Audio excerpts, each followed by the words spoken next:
Bonjour à tous et bienvenue dans cette vidéo où nous allons travailler sur le chapitre OR5 et en particulier la détermination de structures par spectroscopie infrarouge et par spectroscopie RMN. De façon générale, la chimie analytique, c'est la partie de la chimie qui sert à déterminer la structure d'espèces présentes dans un échantillon. En général, les grandes étapes de la chimie analytique, c'est premièrement séparer les différentes espèces du mélange pour les avoir pures. Donc il existe différentes méthodes pour cela. Ensuite, déterminer la formule brute de chacune des espèces. Là encore, il existe différentes méthodes pour cela. Et une fois qu'on connaît la formule brute de chacune des espèces, on peut déterminer leur formule plus précisément en utilisant soit des méthodes chimiques comme des tests caractéristiques, soit des méthodes physiques comme la spectroscopie infrarouge et la spectroscopie RMN. Et c'est sur ça qu'on va travailler nous. Donc dans les exercices qu'on va voir, en général, il faudra identifier une molécule inconnue et on connaîtra déjà sa formule brute qui aura été déterminée précédemment, mais il faudra ensuite, à l'aide de son spectre infrarouge et RMN, trouver sa formule complète. Grand 1, spectroscopie infrarouge. La spectroscopie infrarouge, c'est une spectroscopie d'absorption, comme la spectroscopie UV visible que l'on a déjà utilisée plusieurs fois en TP. Toutefois, là où la spectroscopie UV visible correspond à un rayonnement qui va déclencher une transition électronique, donc un électron qui passe d'un niveau plus bas à un niveau d'énergie plus haut, en spectroscopie infrarouge, c'est autre chose.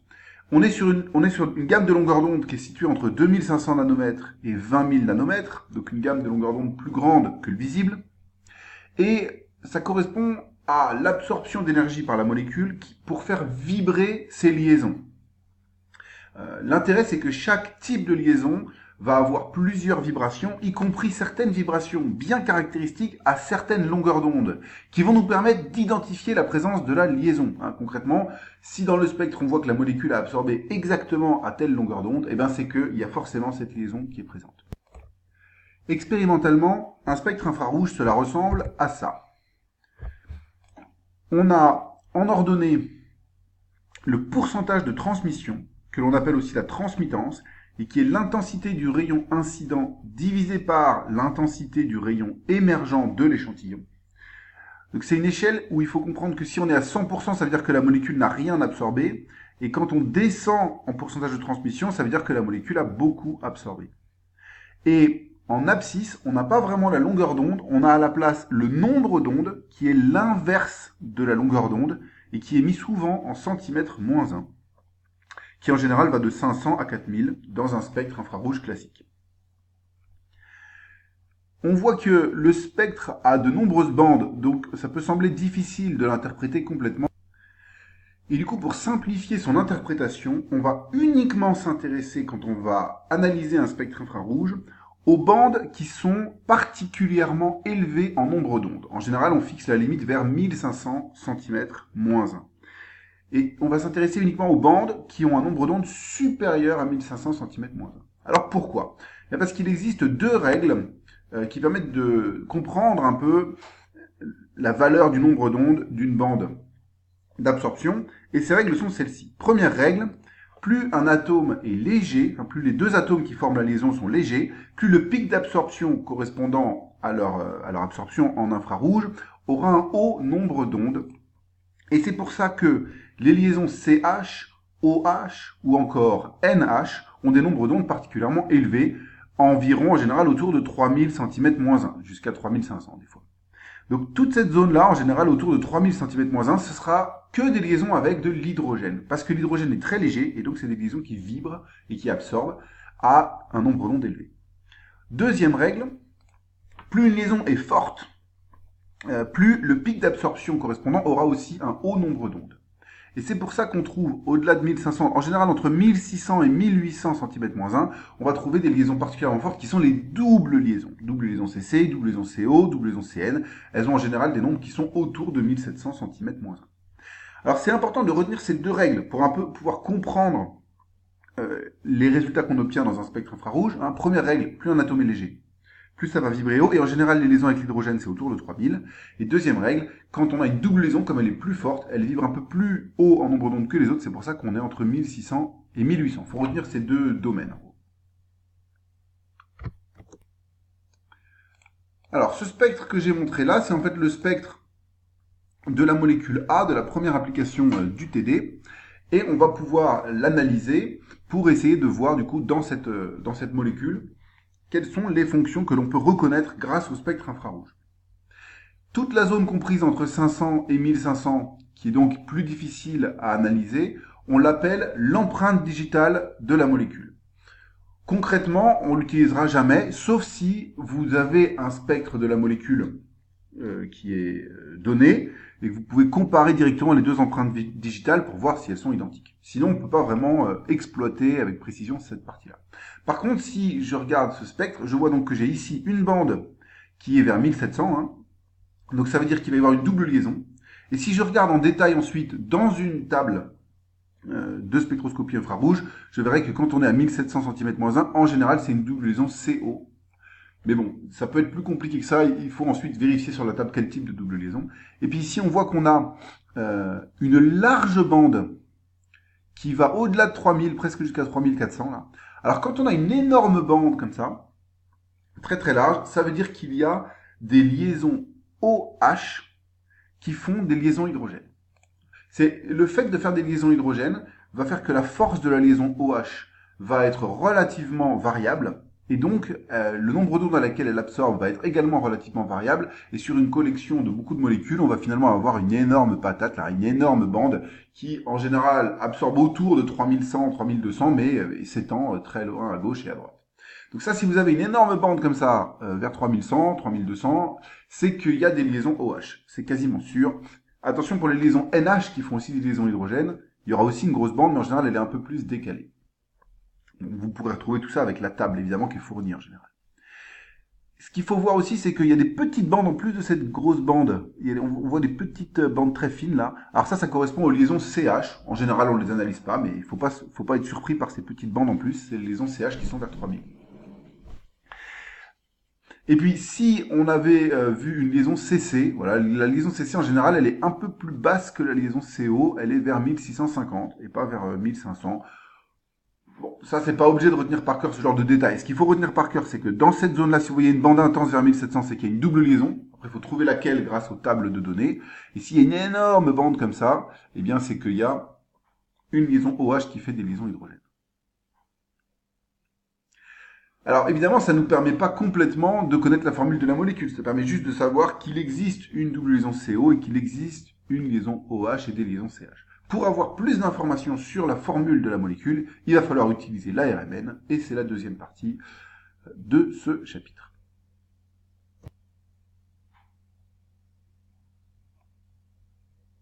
Grand 2, spectroscopie de résonance magnétique nucléaire, ou RMN. Le principe de la RMN est extrêmement complexe. Je ne vais donc pas vous l'expliquer, mais je vais vous donner juste une image très simplifiée de ce qu'il s'y passe. On s'est rendu compte que le noyau de l'atome d'hydrogène, donc le proton, a un spin. Il se comporte donc comme un petit aimant. Et on s'est rendu compte que si on place une molécule qui contient donc des protons au centre d'un électroaimant très puissant qui fait un champ magnétique important, ces protons se comportent comme des petites toupies magnétiques, c'est-à-dire qu'ils tournent autour de l'axe du champ magnétique appliqué. Et si on utilise des capteurs perpendiculaires à l'axe de ce champ magnétique et un système d'excitation, on peut mesurer à quelle fréquence ils tournent autour de cet axe. Donc leur fréquence de rotation libre ou de résonance de rotation autour de l'axe du champ magnétique. Quel est l'intérêt de mesurer cette fréquence? L'intérêt, c'est qu'elle nous donne deux informations. Premièrement, on s'est rendu compte que la fréquence à laquelle les protons tournaient dépendait de leur environnement électronique. Autrement dit, si un hydrogène est plutôt dans un environnement riche en électrons, il ne va pas vibrer il va pas tourner à la même fréquence que s'il est dans un environnement pauvre en électrons. Deuxième information, on s'est rendu compte que quand deux protons étaient proches l'un de l'autre dans une molécule, ils interagissaient magnétiquement et cela avait une conséquence sur la fréquence à laquelle ils allaient vibrer. Autrement dit, l'ARMN, ça permet d'avoir deux informations. Ça permet de savoir si un hydrogène est plutôt dans un environnement riche en électrons ou pauvre en électrons. Et ça permet aussi de savoir s'il y a d'autres hydrogènes pas loin de lui dans la molécule. Et en corrélant ces deux informations, en général, on arrive à retrouver toute la structure de la molécule. Donc voilà, c'était vraiment une explication avec les mains, très grossière, mais c'est pour vous donner une idée.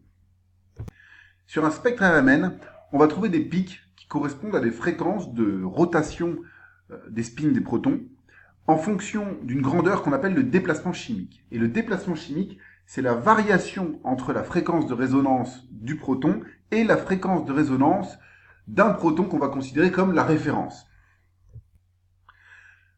Concrètement, quelles sont les informations à extraire d'un spectre RMN? Premièrement, l'intégration du pic, c'est-à-dire l'aire que fait chaque pic, nous donne une première information. En effet, dans une molécule, certains protons ont exactement le même environnement électronique. On dit dans ce cas qu'ils sont équivalents. Et les protons qui sont équivalents vont avoir le même déplacement chimique puisqu'ils ont le même environnement électronique. Exemple, si on considère le tétraméthylsilane, c'est cette molécule, dans laquelle on a 4 CH3 reliés au silicium. Eh bien, cette molécule, elle a 12 protons, et ces 12 protons sont tous strictement équivalents en termes d'environnement électronique. Autrement dit, on verra pour le spectre RMN de cette molécule un seul pic, correspondant donc à un seul déplacement chimique, et qui décrira les 12 protons d'un coup, puisqu'ils sont tous équivalents. Considérons une autre molécule maintenant, par exemple. La molécule de propane, CH3, CH2, CH3. Dans cette molécule, on peut dire qu'il y a 6 protons équivalents. Ce sont les protons de ce méthyle et de ce méthyle, puisqu'ils ont des environnements électroniques égaux. Et donc là, on va avoir un pic pour ces 6 protons-là. Et puis, les 2 protons du milieu, les 2 H portés par le carbone central, eux, ils ne sont pas équivalents aux autres, mais ils sont équivalents entre eux. Donc on aura un autre pic qui correspondra à ces 2 hydrogènes-là. Ce qui est intéressant, c'est que ici, par exemple, quand on voit 2 pics, eh bien ces 2 pics ils n'auront pas la même taille. En effet, il y a une règle qui dit ceci. Propriété, l'air contenu sous un pic est proportionnel au nombre de protons équivalents que ce pic représente. Ça signifie que, dans le cas par exemple de cette molécule, on verra un pic qui aura globalement une aire, je dirais de taille 6, et un autre pic qui aura une aire plutôt de taille 2. Donc il y aura un pic qui sera 3 fois plus gros que l'autre. Prenons un exemple concret. Considérons la molécule de formule brute C9H10O2 et dont voici le spectre RMN. Donc c'est bien en abscisse le déplacement chimique, ici qui va de 0 à 8 ppm, et puis en ordonnée, en fin de compte, c'est la hauteur des pics. Donc ici, on voit qu'on a un premier pic à 0. À quoi correspond ce pic à 0? Il correspond à une référence qui est le tétraméthylsilane. En fin de compte, c'est par rapport au proton du tétraméthylsilane qu'ensuite on va regarder le déplacement chimique pour les protons qui sont ici. On a un pic ici, qui est représenté là, un autre pic représenté là, et enfin un troisième pic représenté là. Et puis par-dessus ces pics, on voit ici cette courbe qui au début monte, puis fait un plancher, puis monte, puis fait un plancher, un autre plancher. Ça, c'est ce qu'on appelle une courbe d'intégration. C'est le logiciel qui automatiquement calcule l'aire des pics et représente ça visuellement et par un chiffre. Donc ça veut dire quoi? Ça veut dire que ce pic-là, il a une intégration qui vaut 52 unités. Ce pic-là, il a une intégration qui vaut 21 unités, et celui-là, 32 unités. Alors comment, à partir de ces informations, on peut retrouver du coup le nombre de protons qu'il y a qui correspondent à chacun de ces pics? Eh bien, tout simplement, on dit que si en tout, il y a 10 protons, pour une aire totale de 105. Ça veut dire que pour le pic qui est ici, par exemple, le pic qui est à 2 ppm et qui vaut une intégration de 32, eh bien, j'ai qu'à dire que je prends l'aire de ce pic divisé par l'aire totale, fois le nombre total de protons. Donc ici, comme c'est un pic qui a une aire de 32, que l'aire totale c'est 105, et qu'en tout, il y a 10 protons, eh bien, je fais ce calcul et je tombe que ce pic correspond en fait à l'intégration de 3 protons. De la même façon, pour ce pic-là, il va correspondre à l'intégration de 2 protons, et pour ce pic-là, il va correspondre à l'intégration de 5 protons.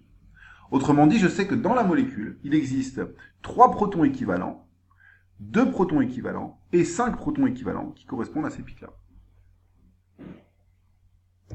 Et ce n'est pas la seule information qu'on obtient avec le spectre RMN. L'autre information, c'est que ces 3 pics ont des déplacements chimiques delta différents. Et le déplacement chimique nous informe de l'environnement électronique autour de ces protons. Voici la règle à retenir. Un petit déplacement chimique correspond à un proton que l'on va dire blindé, c'est-à-dire un proton qui a un fort environnement électronique, beaucoup d'électrons autour de lui. Par contre, un grand déplacement chimique correspond à un proton dont on va dire qu'il est déblindé, c'est-à-dire qu'il a un faible environnement électronique, donc peu d'électrons autour de lui.